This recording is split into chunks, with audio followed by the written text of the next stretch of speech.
வணக்கம் நண்பர்களே, நான் உங்கள் அஸ்ட்ராலஜர் சிவலிங்கம் பேசுகிறேன்.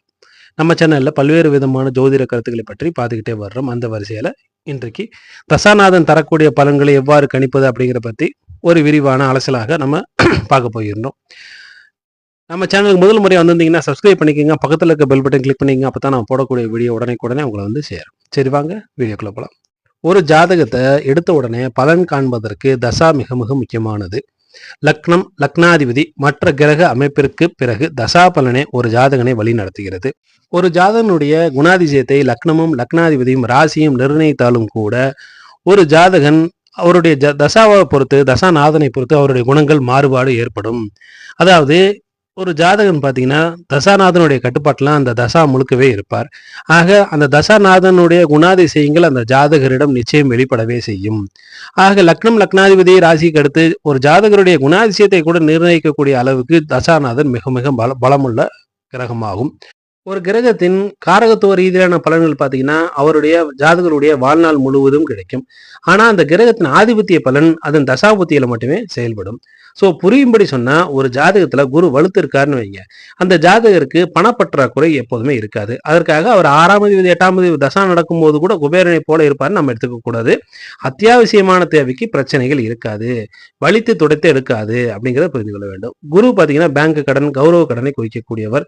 ஸோ குறைந்தபட்சம் கௌரவமான இடத்துலயாவது கடனை வாங்கியாவது அவர் கஷ்ட காலத்தை ஓட்டி விடுவார். இதை ஒரு ஜாதகத்தை வச்சு பார்ப்போம். இப்ப ஒரு கடக லக்ன ஜாதகத்தை எடுத்துக்கோ. இது ஒரு உதாரண ஜாதகம் தான். கடக லக்னம் 2ஆம் அதிபதி நீசமாக இருக்காருன்னு வைங்க, சூரியன்.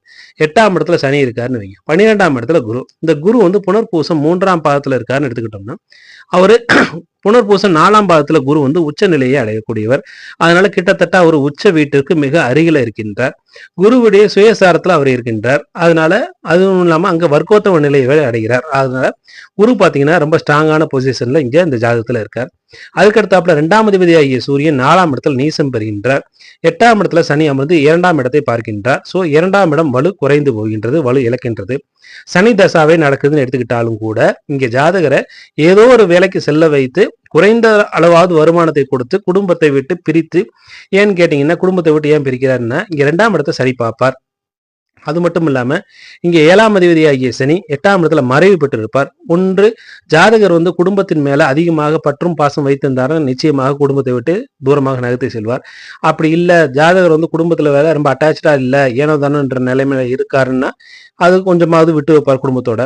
ஆனா பொதுவாக இங்க பார்க்கும் பொழுது உங்களுக்கு 2ஆம் அதிபதி ஆகிய சூரியன் 4ஆம் இடத்துல நீசம் பெற்று இருக்கிறதுனாலையும், 7ஆம் அதிபதி ஆகிய சனி 8ஆம் இடத்துல மறைவு பெற்ற ஆட்சி பெற்ற நிலையில இருக்கிறதுனாலையும், 8ஆம் அதிபதி திசையே நடந்து 12ஆம் இடத்துல இருந்து குரு 8ஆம் அதிபதியை பார்க்கறதுனாலையும், 8-12 தொடர்பு இங்க ஏற்படுறதுனாலையும் இங்க சனி தசை ஜாதகரை தூரமாக நகர்த்தி சென்று கொண்டு போகும்.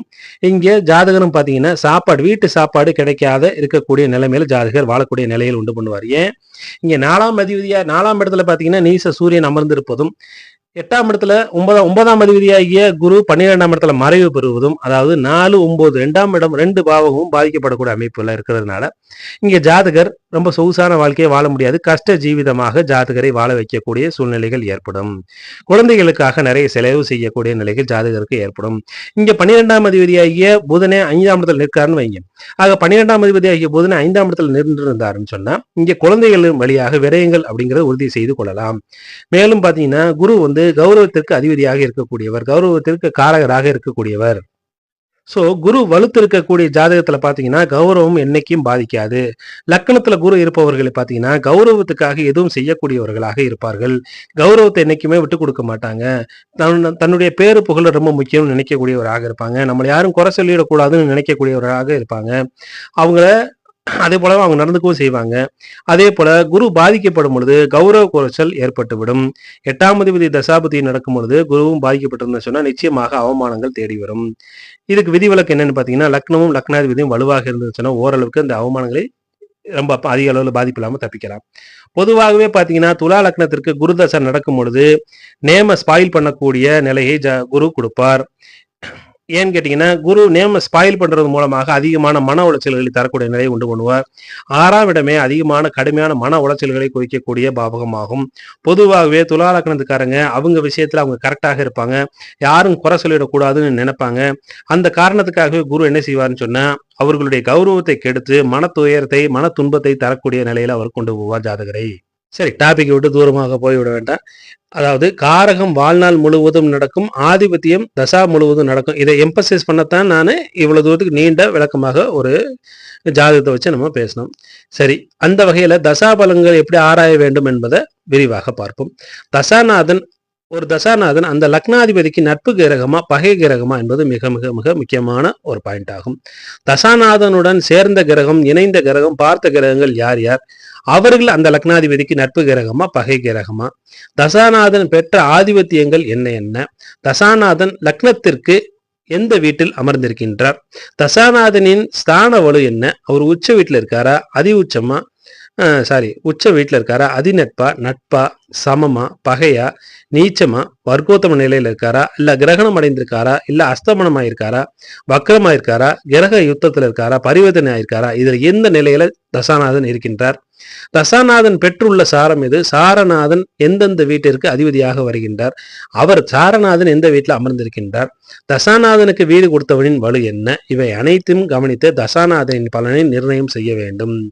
எந்த தசையாக இருந்தாலும் சரி, அவர் இயற்கை சூப்பராக இருந்தாலோ இல்ல இயற்கை அசூபராக இருந்தாலோ அந்த தசாநாதன் லக்னத்திற்கு நல்ல ஆதிபத்தியம் பெற்றிருக்க வேண்டும் என்பது மிக மிக முக்கியமான கண்டிஷன் ஆகும். 1, 5, 9 குடையவன் தசாவும் லக்ன சுபர்களின் தசாவும் நல்ல பலன்களையே செய்யும். சோ காரகம் என்று எடுக்கும் பொழுது இயற்கை சுபர் அசுபர் என்றும், ஆதிபத்தியம் என்று எடுக்கும் பொழுது லக்ன சுபர் லக்ன அசுபர் என்றும் எடுக்க வேண்டும். இது மிக மிக முக்கியமான பாயிண்ட். மறுபடியும் சொல்றேன், கேட்டீங்க. காரகம் என்று எடுக்கும் பொழுது இயற்கை சுபர் இயற்கை அசுபர் என்று எடுக்க வேண்டும். அதே போல ஆதிபத்தியம் என்று எடுக்கும் பொழுது லக்ன சுபர் லக்ன அசுபர் என்று எடுக்க வேண்டும்.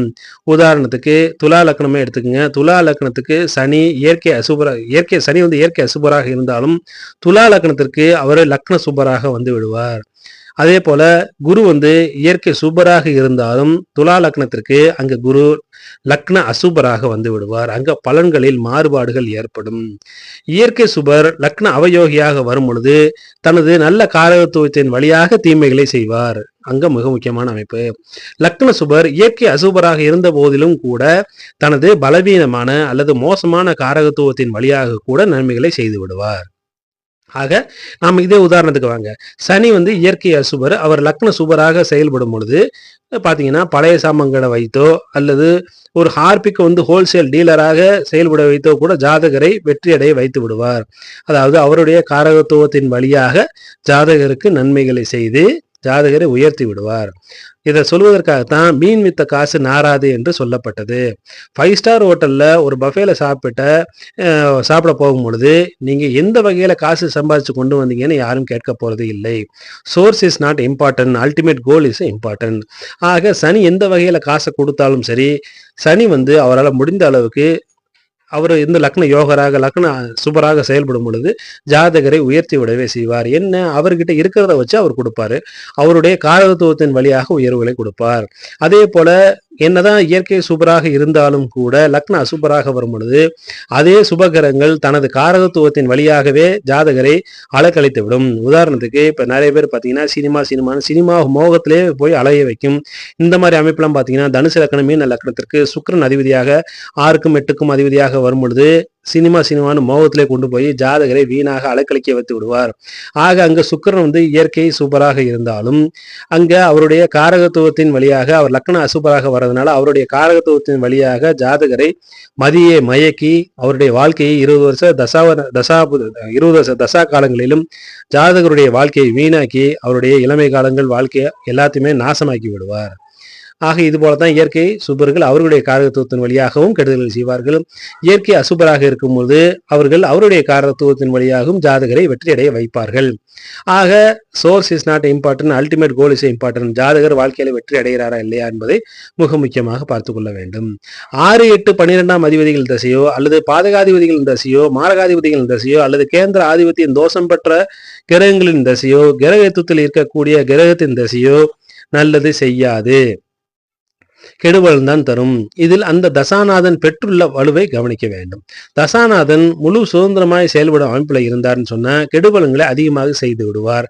அதுவே அவர் செயல்பட முடியாத அமைப்புல இருந்தார்னு சொன்னா நன்மை தீமை இரண்டும் இன்றி காலத்தை ஓட்டி விடுவார். ஆக 6, 8 அதனால சொல்லக்கூடியது 6, 8, 12ஆம் அதிபதி வலுத்து இருக்கக்கூடாது. அவர்கள் பலவீனமாக இருக்க வேண்டும். அப்ப பலவீனமாக இருக்கின்ற பொழுது அவர்களால் சுயமாக செயல்பட முடியாது. அப்ப அவர்களுடைய தசாபுத்தி நடக்கும் பொழுது கூட அவர்களால் தீமையான பலன்களை முழு மனதோடு முழுமையாக அவர்களால் செய்ய முடியாது. அது நல்ல விதமான அமைப்பு. அதனால எப்பொழுதுமே பாதகாதிபதிகள் வலுக்கக்கூடாது, மாரகாதிபதிகள் வலுக்கக்கூடாது. கேந்திராதிபத்திய தோஷம் பெற்ற கிரகமும் நல்லது செய்யாது. இதே இப்ப பாத்தீங்கன்னா கன்னி லக்னத்துக்கும் மிதுன லக்னத்துக்கும் 7ஆம் இடத்துல தனித்து இருக்கக்கூடிய குரு குடும்ப வாழ்க்கையை நிச்சயமாக கெடுப்பார். இதுக்கு அடுத்தாப்புல பாதகாதிபதியை பத்தி ஒரு விரிவான வீடியோ 12 லக்னத்துக்கும் பாதகாதிபதி எவ்வாறு பலனை செய்வார் அப்படிங்கிறத பத்தி விரிவாக ஒரு வீடியோ அடுத்த வீடியோ போடுவோம். சரி, அடுத்தாப்புல தசாநாதன் அமர்ந்திருக்கக்கூடிய வீடு ரொம்ப ரொம்ப முக்கியமானது. பாவத் பாவகமும் நம்ம முக்கியமாக பார்த்து கொள்ள வேண்டியது. இப்ப பாத்தீங்கன்னா இப்ப துலா லக்னத்துக்கு 6ஆம் அதிபதி ஆகிய குரு 6க்கு 6ல மறைந்து 11ஆம் வீட்டில் அமர்ந்திருப்பது ஒரு நல்ல நிலையாகும். அங்க பாத்தீங்கன்னா அவரு தனது மற்றொரு வீடாகிய 3ஆம் வீட்டோடு தொடர்பு கொள்வார். இங்க 3ஆம் வீட்டோடு தொடர்பு கொள்வது சிறப்பான அமைப்பு. 6ஆம் வீட்டு பலனை குறைத்து 3ஆம் வீட்டு பலனை அதிகமாக செய்வார். 11ஆம் வீடு என்னதான் இந்த லக்னத்துக்கு சர லக்னத்துக்கு பாதக வீடாக இருந்தாலும் கூட இங்கே சுக்கிரனுடைய சாரம் வருவது நல்லது. சுக்கிரனுடைய சாரத்தில் இருக்கும் பொழுது இவர் கொஞ்சம் அடக்கி வாசிக்கக்கூடிய நிலையை தருவார். ஆக கெடுதல்களை ரொம்ப குறைச்சு நல்லதுகளை கொஞ்சம் அதிகமாகவும் செய்வார். அப்படி இருந்தாலும் கூட இங்கே குரு நிச்சயமாக அவருடைய காரகத்துவங்கள் வழியா 1, 2 கெடுதல்களை செய்யவே செய்வார். என்ன செய்வார்? கௌரவ குறைச்சல்கள் உண்டு பண்ணுவார். குழந்தைகள் வழி துன்பங்களுக்கு மன கஷ்டங்களை உண்டு பண்ணுவார். கடன்களை உருவாக்குவார். பெரிய லெவலில் கடன்களை உருவாக்கக்கூடிய அமைப்புகள் எல்லாத்தையும் உருவாக்கக்கூடிய அமைப்பு, நோயும் கொடுக்கக்கூடிய அமைப்பும் குருவுக்கு வரும். ஏன்னா என்னதான் இருந்தாலும் அவர் 2 வீட்டு ஆதிபத்தியம் வரும்பொழுது 2 வீட்டு பலன்களை செய்வார். லக்னாதிபதிக்கு அங்கே கடும் பகைவராக வரக்கூடிய அமைப்புல வர்றார். இப்போ இன்னொரு ஜாதகத்தை நம்ம பார்ப்போம். இப்போ இன்னொரு ஜாதகத்தை பார்ப்போம். இப்போ இதே கடக லக்னமாக போட்டு கடக லக்னம் சரலக்கணத்திற்கு 16ஆம் அதிபதி ஆகிய சுக்கிரன் அங்க பாதகாதிபதியாக வருவார். இங்க 11ஆம் அதிபதி ஆகிய சுக்கிரன் 11ஆம் வீட்டில் இருப்பதை விட 12ஆம் வீட்டில் மறைந்திருந்து தசா நடத்துவது நல்லது. ஏன்னு கேட்டீங்கன்னா இங்க 12ஆம் வீட்டில் இருக்கக்கூடிய சுக்கிரன் நேரடியாக 6ஆம் வீட்டை பார்த்து நிரந்தர வேலை, நிரந்தர கடன், நிரந்தர கடனை கொடுத்து ஜாதகருக்கும் ஒரு சில நோய்களையும் கொடுத்து அங்க ஒரு சில நிறைய சுப விரயங்களை உண்டு பண்ணக்கூடிய அமைப்புல ஜாதகர் வந்து விடுவார். சுக்கிரனின் காரகத்துவங்களும் கெடாமல் தசா நடத்தி விடக்கூடிய அமைப்பு இங்கே 12ஆம் இடத்துல இருக்கக்கூடிய சுக்கிரன் தந்து விடுவார். இங்கே ஒரு பாதகஸ்தானத்தோடு தொடர்பு பெற்று தசா நடத்தும் பொழுது அவரது காரகத்துவங்களின் வழியாக பேராசைகளை தூண்டி ஜாதகருக்கு அதிகமான கெடுதல்களை தந்து விடுவார். ஏன்னு கேட்டீங்கன்னா லக்னாதிபதியாகிய சந்திரனுக்கும் இங்கே சுக்கிரன் பகை கிரகமாக வருவதால இங்கே அவருடைய காரகத்துவங்கள் மூலமாக அதிகமான கெடுபலன்களை ஜாதகருக்கு தந்து விடுவார். ஆக அவர் 12ஆம் இடத்துல மறைவு பெற்று அவரு நிறைய சுபவரைகளை கொடுத்தாலும் கூட நிறைய சம்பாரிச்சு நிறைய செலவு பண்ணாலும் கூட மற்ற வகையில அதிகமாக தோஷங்களை தரமாட்டார். இப்போ உதாரணத்துக்கு இங்க சிம்ம லக்னமாக எடுத்துக்கும். சிம்ம லக்னத்துக்கு 4க்கும் 9க்கும் அதிபதியாக செவ்வாய் வருவார். இங்கே செவ்வாய் வந்து பாதக வீட்டோடு தொடர்பு கொள்ளாமல் தனது மற்றொரு வீடாகிய 4ஆம் வீட்டில் அமர்ந்து தசா நடத்துவது சிறப்பானது. பாவகிரகங்களுக்கு கேந்திரங்கள் வலுப்பெறும் என்ற அமைப்புல 4ஆம் வீட்டோடு தசா நடத்துவது சிறப்பான அமைப்பு. தனது பாதக வீட்டுக்கும் பாத்தீங்கன்னா 8ஆம் வீட்டுல பாதக வீட்டுக்கு 8ல மறைந்து தசா நடத்துவார். இது நல்ல விதமான பலன்களை தரக்கூடிய அமைப்பு ஆகும். இதுல தசாபதி பலன் எடுக்கும் பொழுது இன்னொரு விஷயத்தை கவனத்தில் கொள்ள வேண்டும். சாரத்தை வந்து தசாநாதன் நிற்கின்ற சாரத்தை வந்து லீஸ்ட் கன்சிடரேஷனாக வைத்துக் கொள்ள வேண்டும். பல இடங்கள்ல சாரத்தை பார்த்து இது நல்ல பலன் செய்யும் என்று கணித்தால் அங்கு தவறாகவே முடியக்கூடிய வாய்ப்புகளை உண்டுபடி தந்து விடுவார்.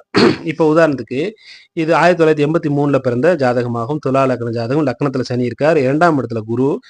லக்ன யோகாதிபதியாகிய லக்ன ராஜ யோகாதிபதியாகிய சனியுடைய அனுச நட்சத்திரத்திலே இருக்கார். இங்கே இந்த சனி ஜாதகருக்கு என்ன கெடுபலனை செஞ்சாருன்னு பாத்தீங்கன்னா லக்னத்துக்கு யோகருடைய சாரத்துல இருக்கார். அதனால கெடுபலனை செய்ய மாட்டார் அப்படின்ட்டு நினைச்சீங்கன்னா தவறான அமைப்பாகும். இங்கே 6ஆம் இடத்தோடு நேரடியாக குரு தொடர்பு கொள்கிறார். 3ஆம் இடத்துக்கு 12ல மறைந்து 6ஆம் வீட்டோடு நேரடியாக தொடர்பு கொள்கிறார்.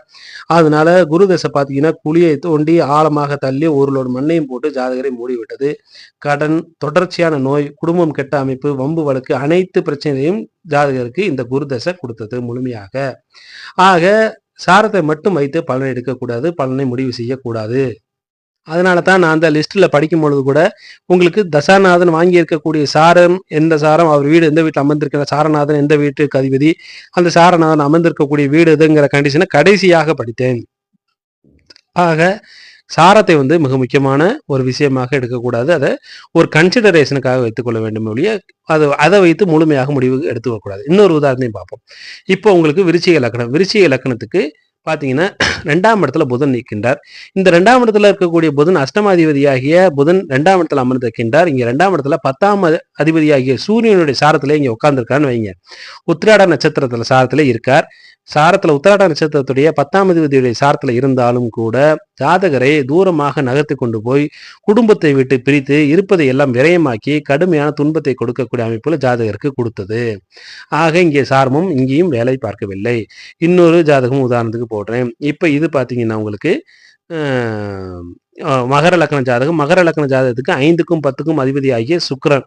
இங்கே சுக்கிரன் பார்த்தீங்கன்னா அஷ்டமாதிபதி ஆகிய சூரியனுடைய சாரத்துல தான் இந்த ஜாதகருக்கு இருக்கின்றார். சூரியனுடைய சாரத்துல இங்கே சுக்கிரன் இருந்தாலும் கூட ராஜயோகாதிபதி ஆகிய சுக்கிரனுடைய தசா 5க்கும் 10க்கும் அதிபதி ஆகிய சுக்கிரனுடைய தசா நடக்கிறதுனாலையும் 5ஆம் அதிபதி 11ஆம் இடத்தோடு நேரடியாக தொடர்பு பெற்ற தசா நடத்தினாலையும் ஜாதகர் நினைத்தது அனைத்தும் கிடைத்தது. ஜாதகருக்கு மிக யோகமான பலன்களை கொடுத்தது. ஆக இங்கே அஷ்டமாதிபதியுடைய சாரத்தை வாங்கிட்டாரு, அதனால கெட்டு போயிடுவாரு கெடுத்துருவாரு அப்படின்னு எடுக்கக்கூடாது, எடுக்கவும் வேண்டியதில்லை. அது மாதிரி பலனும் ஜாதகருக்கு கிடைக்கவில்லை. இன்னொரு ஜாதகம் கூட உங்களுக்கு உதாரணத்துக்கு தர்றேன். ஏன்னா இது ஒரு கான்ட்ரவர்சியலான டாபிக்ங்கிறதுனால இதை பத்தி நிறைய பேருக்கு ஒத்துக்கொள்ள முடியாது, மனசுல ஏத்துக்க முடியாது. அதுக்காகத்தான் நிறைய உதாரண ஜாதகங்களை எடுத்துக்கிட்டே இருக்கேன். இன்னும் கூட நிறைய உதாரண ஜாதகம் இருக்கு. இதெல்லாம் ஈஸியா பார்த்தோன்னே புரியுதுங்கிறதுக்காக இந்த மாதிரி ஜாதகங்களை எடுக்கிறேன். இது 1965 பிறந்த ஜாதகமாகும். லக்னத்திலே சனி, கும்ப லக்னம், லக்னத்திலேயே சனி, 12ஆம் இடத்துல சூரியன், சுக்கிரன், புதன். இங்க பாத்தீங்கன்னா சுக்கிரன் வந்து 6ஆம் அதிபதியாகிய சந்திரனின் திருவோண நட்சத்திரத்துல இருக்கார். மிக அற்புதமான பலன்களை ஜாதகருக்கு கொடுத்தார். மறைமுகமான அரசு தொடர்புகளின் மூலமாக அபரிமிதமான லாபங்களை ஜாதகருக்கு தந்தார் இந்த சுக்கிர திசை.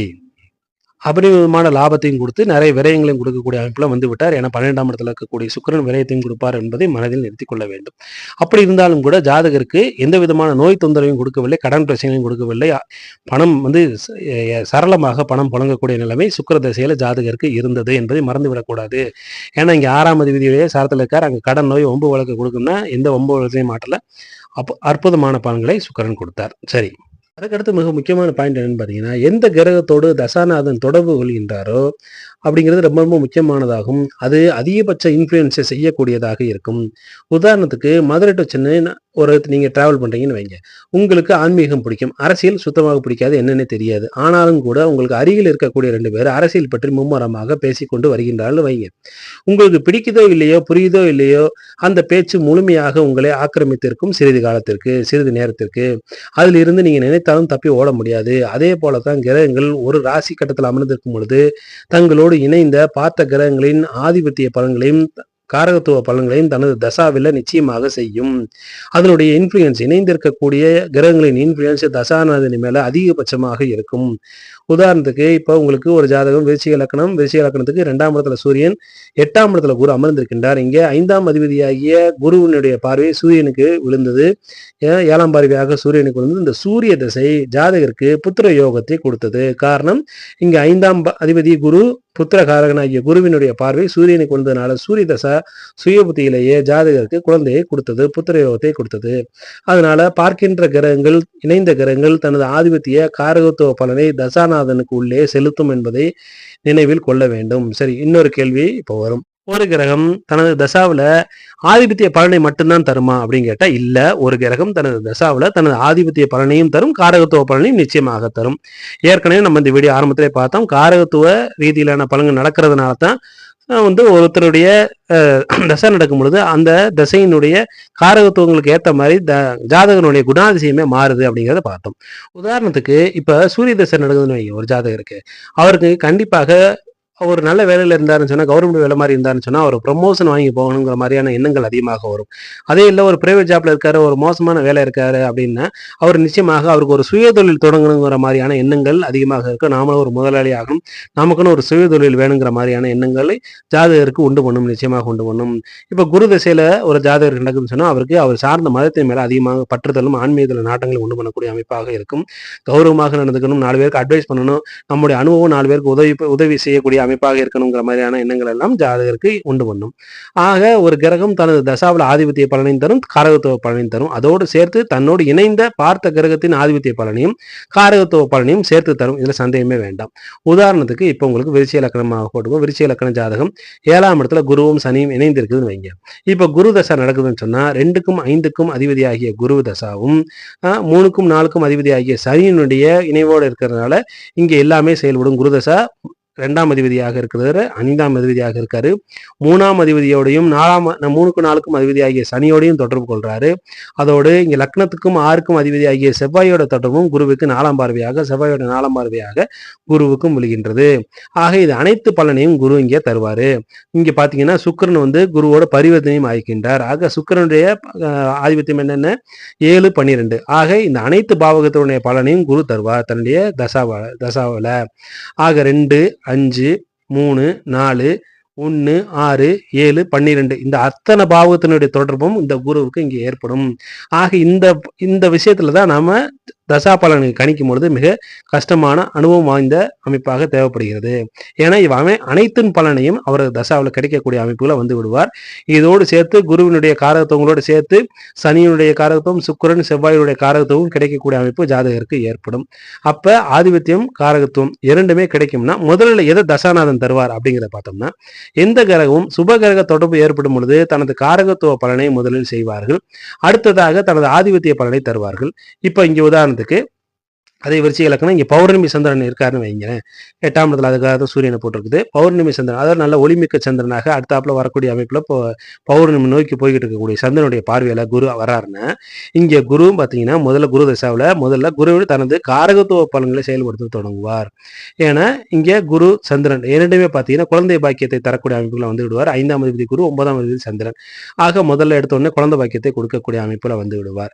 அதே போல இங்க இன்னொரு கட்டத்தை பாத்தீங்கன்னா, இங்க சந்திரனுக்கு பதிலாக சனி இருக்காருன்னு வைங்க. லக்கணத்துல இருந்து சனி குருவை பார்க்கறான்னு சொன்னா தனது ஆதிபத்திய பலன்களை செயல்படுத்த தொடங்குவார். குரு தசை பாத்தீங்கன்னா 2க்கும் 5க்கும் அதிபதியாக இருக்கனால 2க்கும் 5க்கும் அதிபதியாக இருக்கக்கூடிய ஆதிபத்திய பலன்களை தரக்கூடிய அமைப்புல அவர் கொண்டு கொள்வார். ஏற்கனவே நம்ம பார்த்தோம் குரு சனி தொடர்பு ஏற்படும் பொழுது தாமத புத்திரத்தை தரும்னு. ஆக இங்க ஒரு கிரகம் தனது ஆதிபத்திய பலனை தருமா காரகத்துவ பலனை தருமாங்கிறது மிக நீண்ட டாபிக். அதை தனியாக ஒரு வீடியோவாக கூட போடலாம். ஏன்னா அது கோச்சாரத்தையும் பார்க்கணும், அதுக்கு இணைவு பெற்று இருக்கக்கூடிய கிரகங்களுடைய தொடர்பு, பாவ அடிப்படை அப்படின்னு பல விஷயங்களை பார்த்துதான் ஆதிபத்திய தருமா காரகத்துவத்தை தருமா அப்படிங்கிறது முடிவில் பார்க்க வேண்டும். சரி, கோச்சாரத்துல தசாநாதனின் பலத்தையும் நாம் எடுத்துக்கொள்ள வேண்டும். அவர் தசாவில் எவ்வாறு பலனை தருவார் என்பதை முடிவு செய்து கொள்ள வேண்டும். கோச்சாரத்துல தசாநாதனுடைய பலத்தை நாம் கணித்து கொள்ள வேண்டும். அப்பொழுதுதான் தசாநாதனுடைய பலம் என்ன அப்படிங்கிறத நம்ம இறுதியாக முடிவு செய்து கொள்ள முடியும். அதுக்கடுத்தாப்புல பாத்தீங்கன்னா இரு பாவகங்கள்ல எந்த பாவக பலனை முதல்ல அந்த கிரகம் செய்யும் அப்படிங்கிறதுக்கு நிறைய விதிகள் உள்ளன. ஆக நாம ஆதிபத்தியத்தை தருவாரா காரகத்துவத்தை தருவாரா அல்லது இரு ஆதிபத்தியங்கள்ல எந்த ஆதிபத்தியத்தை முதல்ல தருவாரா அப்படிங்கிறத பத்தி விரிவாக வேறொரு பதிவுல நீண்ட விளக்கமாக பார்க்கலாம். சரி நண்பர்களே, ஏன்னா எல்லாத்தையும் ஒரே டயத்துல சொன்னா அது மனசுக்குள்ள ஏறுவதற்கு கொஞ்சம் சிரமமாக இருக்கும். இப்ப தசாநாதன் தரக்கூடிய பலன்களை பத்தி விரிவாக பார்த்தோம். இதிலே அடுத்தடுத்து இருக்கக்கூடிய மிக முக்கியமான டாபிக்கை வேறொரு பதிவுல நிச்சயம் பார்ப்போம். மீண்டும் நல்லதொரு பதிவுல உங்களை சந்திக்கும் வரை விடைபெறுகிறேன். நன்றி, வணக்கம்.